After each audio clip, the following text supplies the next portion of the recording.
Hello, and welcome to another video in this series of tutorials where together we learn the very basics of the Lean Proof Assistant for writing simple mathematical proofs.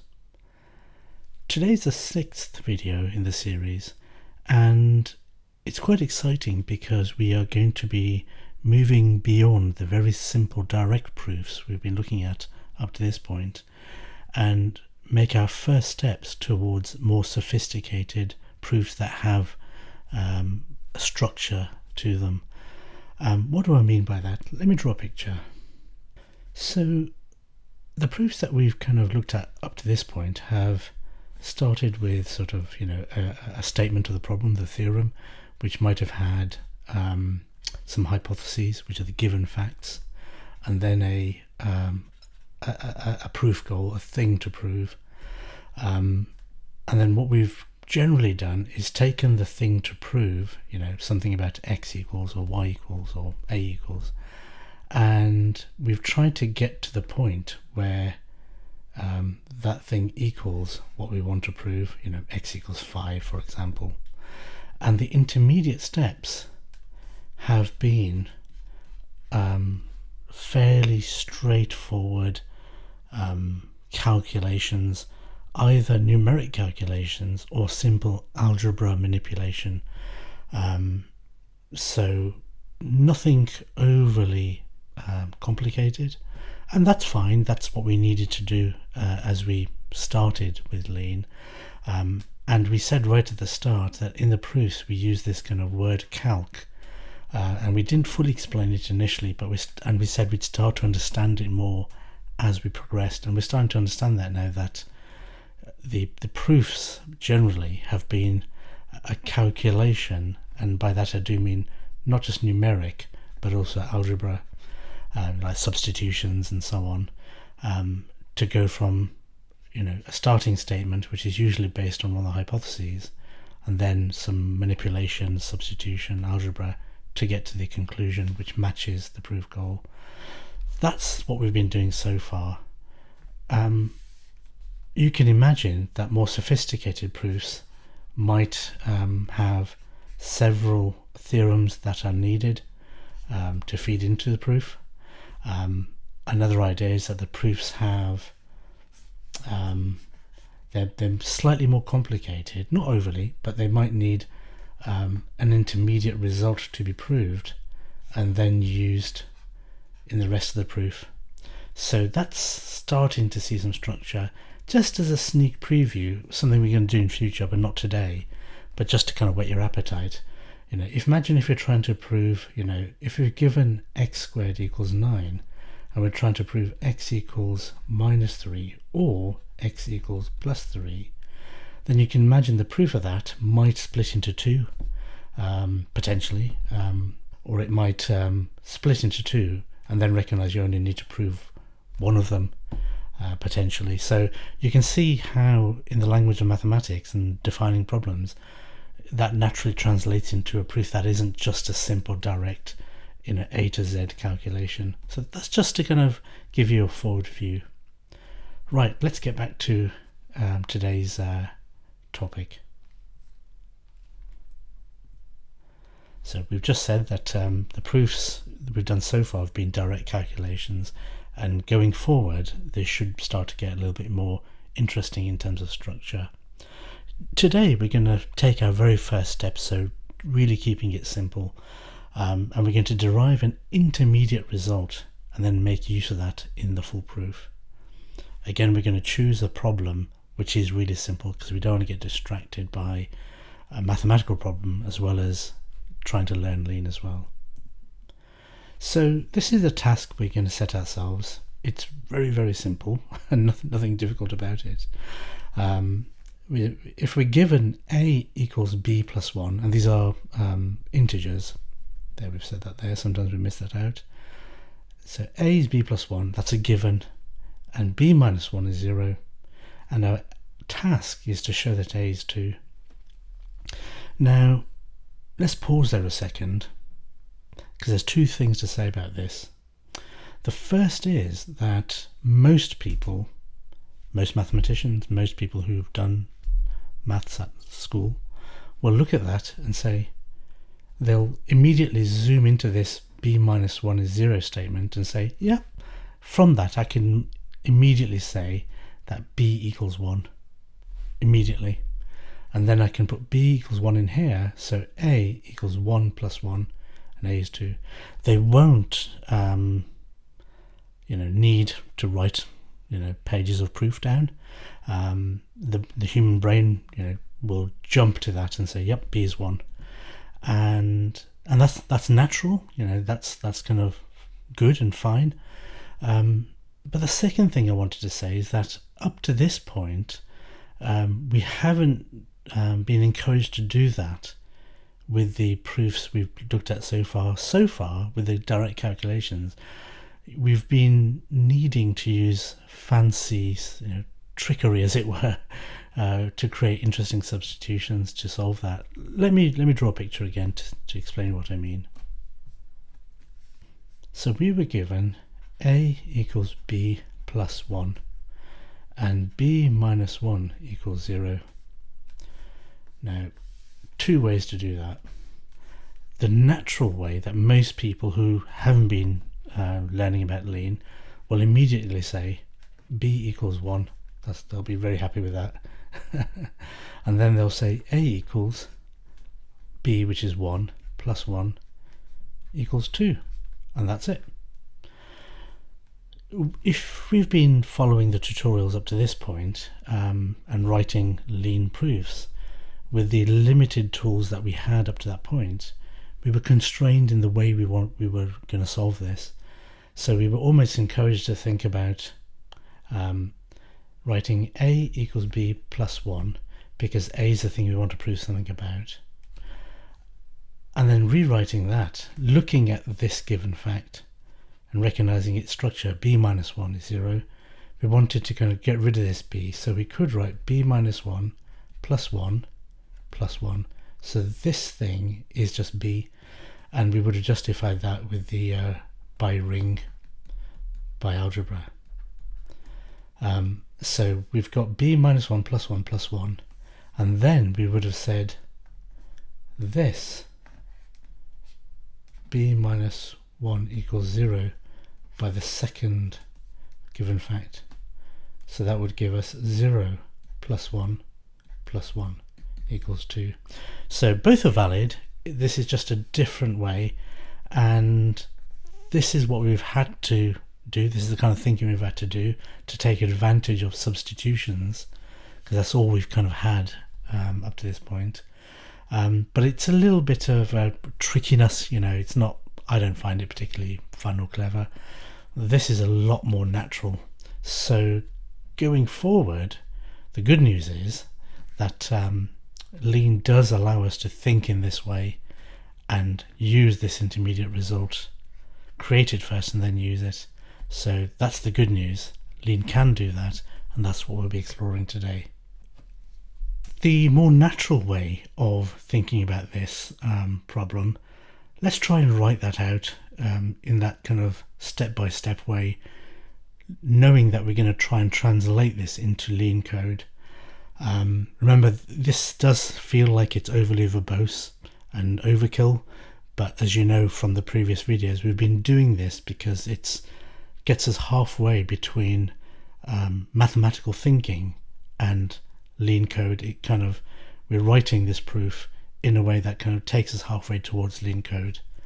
So we've been developing that way of thinking.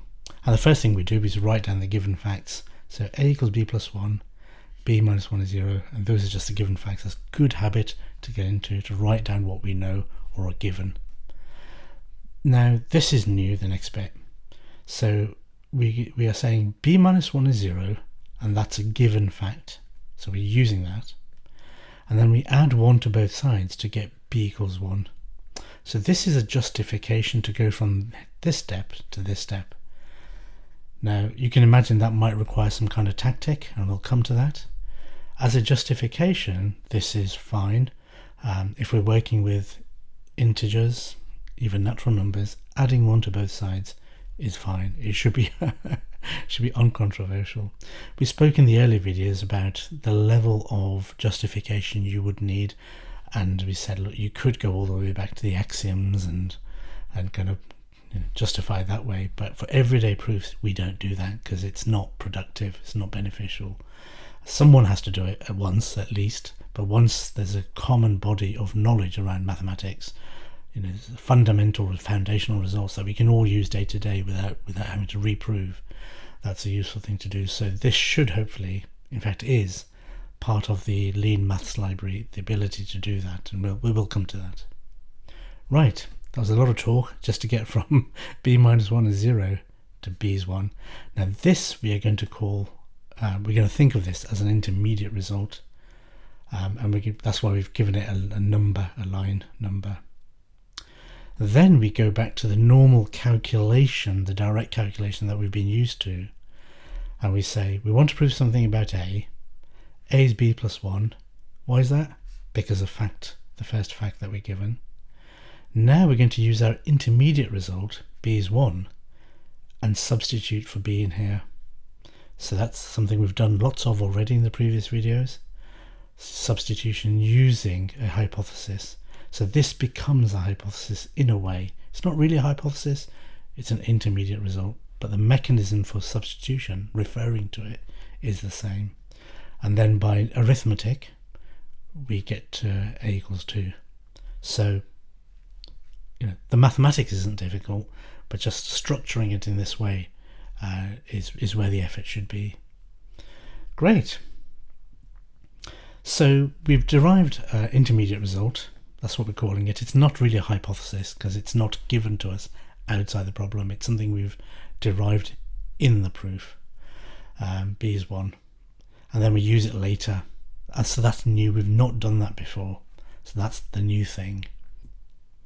So here's the Lean code that solves that problem, that provides a proof for that. There's one or two new things in here, but most of this, 90% of this, 80% of this, is very familiar from all the proofs that we've looked at so far. So let's kind of familiarize ourselves with those and then look at the new thing. So yeah, that's a comment. This is importing the tactics. The statement of the problem is again exactly the same as we've done before. We use example to create almost like an anonymous theorem. We define the variable types. A and B are natural numbers, sorry, not natural numbers, integers this time. We state our hypotheses, the given facts. A is b plus 1, and we name it h1. B minus 1 is 0, we name that h2. And then we have the overall proof objective, the overall goal, A is 2. And then after that is everything that justifies and proves that. So again, if you need a refresher or go back to the previous videos, there's only 5 of them and they're all fairly simple in terms of content. So if any of this feels unfamiliar, do go back and start at the beginning. We'll skip this for now and come back to that because that's new.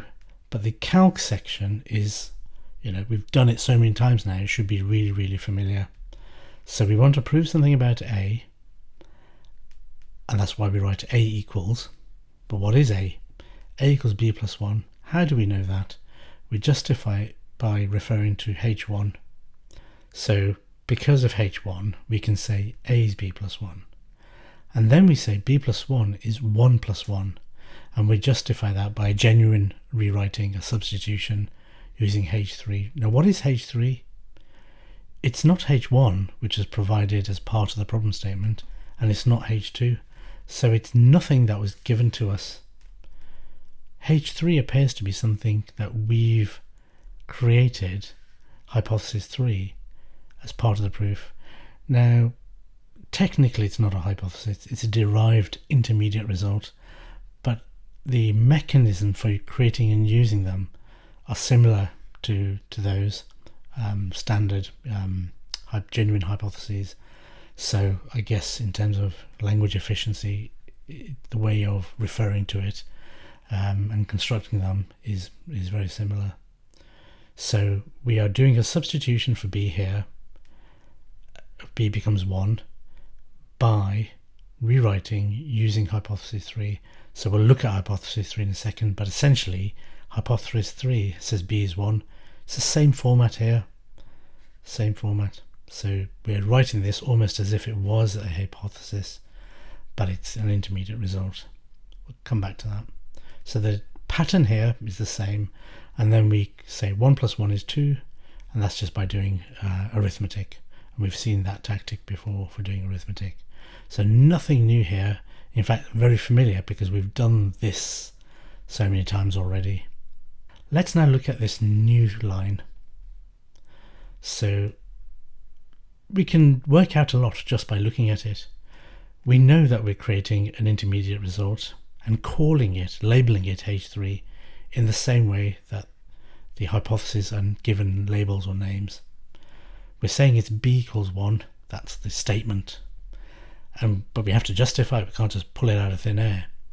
And we're justifying it by, well, in our maths we said it was by adding 1 to both sides.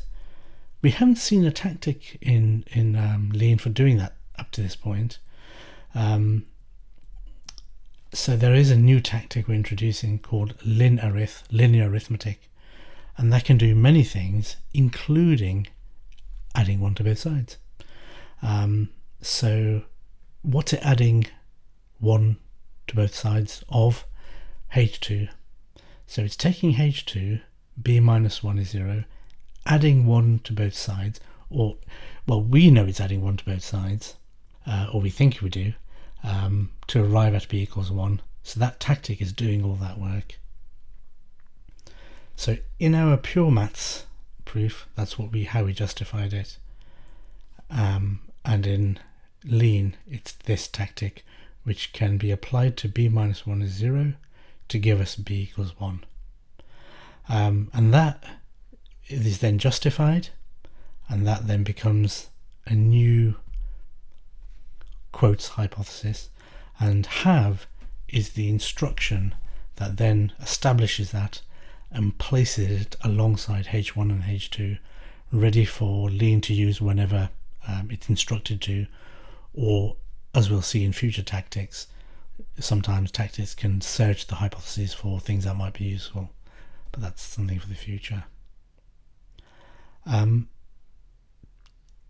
Let's draw a picture just to emphasize that. So we had, as part of the problem statement, A equals B plus 1, and hypothesis 2, B minus 1 equals 0. And then we, in the proof itself, used, we created a new hypothesis labeled H3. We said it's B equals 1, and we justified it by using linear arithmetic, linarith, that's the tactic, applied to H2. So let's just look at that. H2 is B minus 1 equals 0. If we add 1 to both sides, we get B equals 1. So that's justified. And then we say have, and that's the key word, the instruction to establish that as a new tactic, a new set of information, a new quotes hypothesis. I say quotes because it's not really a real hypothesis, because these are the hypotheses that are given to us as true outside the problem. This is something we've derived inside the problem, so it's an intermediate result, but it behaves as if it was a hypothesis. So we can refer to it like a hypothesis, and we can use it, for example, to do substitutions. So that's kind of what's happening. So if there was a way of looking inside Lean to see what hypothesis does it know about, we'd find H1, we'd find H2, A equals B plus 1, B minus 1 equals 0, and then we'd find the new one, B equals 1, after this code had been kind of run. We will see that later in the Infoview. Great. So that is new. So the calc section is familiar. The intermediate result of B is 1. we're using linearith, and that's a tactic we've not seen before to do the adding 1 to both sides. And then the most important point is that the have instruction is what establishes the new hypothesis. Now, just out of interest, we said that this was equivalent to adding 1 to both sides. If we did look inside Lean to see what it was really doing, and there's ways of doing that, we'll do those in a future video, what we'd find is that it actually didn't add 1 to both sides. So this is just out of interest. What it did, it referred to that body of knowledge that's built into the maths library, and the lemma that it would use is to say, if the difference of two things is 0, then they're equal. So there's a subtle difference there. If the difference of two things is 0, then they're equal. So b minus 1 is 0, therefore b and 1 must be the same. B equals 1. But that's just for interest. So the point of me mentioning that is to say that sometimes we kind of ask these tactics to kind of do some work, and we kind of think we know what they're doing, but sometimes they can surprise us in the actual way that they kind of do their work. So that was just for interest. It's useful when we're writing Lean code, and sometimes, often when we write code, we often get it wrong, so we find ourselves debugging code. It's useful to see what Lean thinks are the facts or hypotheses at any point in the proof, and the Infoview does that. It can help us do that. So this time, previously I've used the Microsoft Visual Studio Code for writing and illustrating and demonstrating the code, but there is the online website live.lean-lang.org. It's on the blog as well, the link, so you can find it there. It's all in the web, there's nothing to install, so it's very easy to kind of get going. There's nothing to configure. You just go to the website, type your code, and it has the Infoview on the right hand side as well. So this is what I've the code that I've just copied and pasted, and just as in the Microsoft Visual Studio version, you can just adjust the window a little bit. You can place your cursor and see, let me make the text a little bit smaller, you can see what the state of play is. So if I place my cursor before the have, then this is telling me what the state of play is up to that point. So have has not been run, it's before have.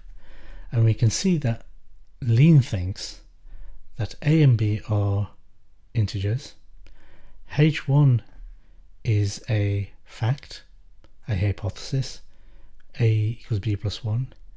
It also knows about h2, which is b minus 1 is 0, and that's because they're part of the proof header. And it also knows that the overall goal, the goal to be proved, the current goal is a equals 2. I say current because in more sophisticated proofs, the current goal can change as you prove intermediate results, and then they contribute to the overall goal. So here, a is 2 is the goal, and that's correct. We do want to prove a is 2. Now, if I move my cursor down to the next line, that should tell me the state of play after this line has been executed. So let's do that. And now we can see there's a new fact added to that list, h3, hypothesis 3, b equals 1. Maybe I should have called it f3 for fact 3, or f1 fact 1, or IR, intermediate result. It's just habit, I guess. You'll see other people referring it to in this kind of nomenclature as well. But just so you are clear, it behaves and acts like a hypothesis, but strictly speaking, it's a derived intermediate result because we've done it inside the proof using the given genuine hypotheses. So let's move the cursor up and down just so you can almost see the difference. You see on the right hand side, it's disappearing and appearing, and that's the difference. So executing that line has added H3 to the body of knowledge, as it were. So that's useful. That's another use of the Infoview. And that's kind of a useful thing to know when you're writing lean proofs and it's not quite working. So you can place your cursor in the proof at a point and see what lean thinks it's trying to do at that point. So it's almost asking lean, what do you think is going on? What are you working on? What are the facts that you know? What are you trying to prove? So at this point, it's trying to prove A equals 2. Great. We always finish with an easy exercise, and by easy we mean really genuinely, no new mathematics, no mathematical problem challenge. It's not a hard mathematical problem, and even in terms of thinking in terms of lean, it's almost a replica of the exercise that we've just done. And the idea is just to build some confidence and practice in just doing lean. So this problem shouldn't be difficult if you followed what we've talked about today. So the idea is to write a lean program to prove A is 2, given A equals B plus C, B minus 1 is 0, and C plus 1 is 2. Now in your head you can almost see straight away B is 1 and C is 1, so A equals 1 plus 1 is 2. But we want to write that out in a way that is amenable to a lean proof, in that structured way that we've done. So we've kind of said, you should create intermediate results, B is 1 and C is 1.